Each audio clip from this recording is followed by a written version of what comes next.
and welcome to the Amazon Ads Educator Summit from Milano, Italy. I'm bringing you this behind-the-scenes video to show you exactly what we did over the 2 days of this fantastic summit, giving you some insider information about ads and what to do in 2026, as well as some very important interviews with the Amazon Ads educators. Thank you so much for the Amazon Ads team for this wonderful summit. Thank you so much for the sellers based in Italy that came on the second day of the summit. Let's go.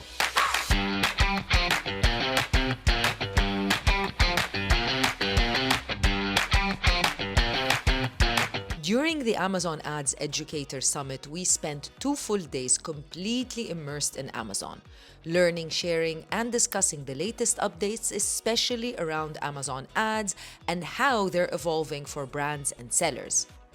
I'm also here with a great and amazing group of Amazon Ads educators from all over Europe. We're exchanging ideas, comparing strategies, and filming super insightful podcast episodes so that we can bring all of this knowledge back to you. Those will be coming out very soon, so keep an eye out. So Vincenzo, George, we just finished our podcast. It was wonderful. Yes. Tell me, what were your takeaways, Vincenzo? You were the host with the host with the I most. you have a lot of takeaways, yeah.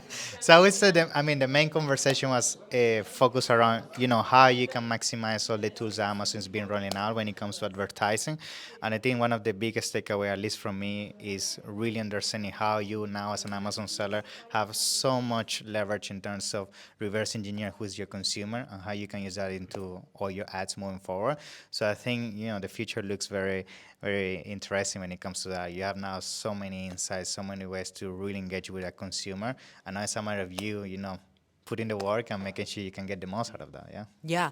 George, your energy was fantastic and you had so many wonderful insights.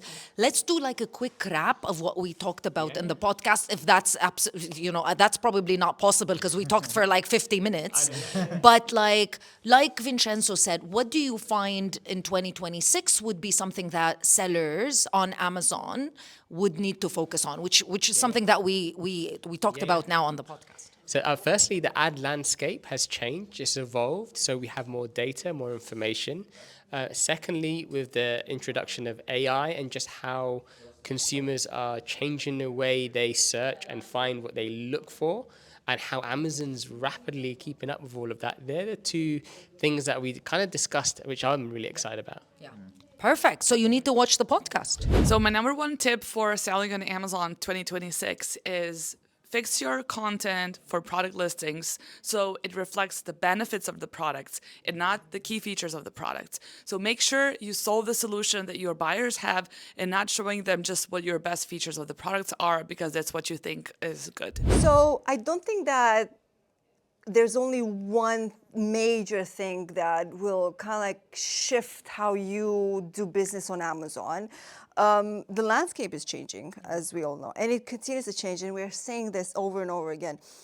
One thing that I can tell you is hacks and tricks and mostly like black hat and stuff like that, that's not the place anymore. And if you need to pay attention to one thing, I know you asked me about that specifically, I would say is the audience.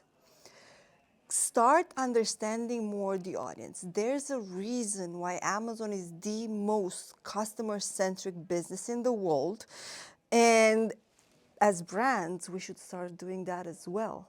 I think that's what really moves the needle, understanding our customers, understanding their behavior, understanding the reasons why they purchase, what motivates them to purchase, and then just take actions based on that, which you will have a full list once that you actually start digging into your customer personas and the audiences. And Amazon is really kind of like shifting into that direction. So the biggest thing, like in a nutshell, would be that. Other than that, it's just lots of work and data analyzing and optimizing, and it never stops. So there's no one thing that will fix everything. That's not Amazon. And if you're looking for that, it's not the place for you. But other than that, it's definitely making sure that you understand your customer personas and you take actions based on data that you have from that. The one tip I would give for anyone to optimize in 2026 is narrow down on what customers are asking about your product and similar products, and make sure your listing answers all of them. The way you can figure out what these questions are is your listing and your competitor listings. When you go there, you'll see frequently asked questions suggested by Rufus, and you'll realize this is what people care about because it's not there by chance, it's there for a reason. And the whole new algorithm with Cosmo and Rufus tapping into it is built on the listings answering customer questions. The idea is you want to meet the shopper intent and the product description. So you have to describe your product focusing on the benefits or features in a way that answers all of the frequently asked questions. And you do that with images, you do that with copy, you do that with title for the main one, and that's the number one thing to keep in mind for optimizing moving forward.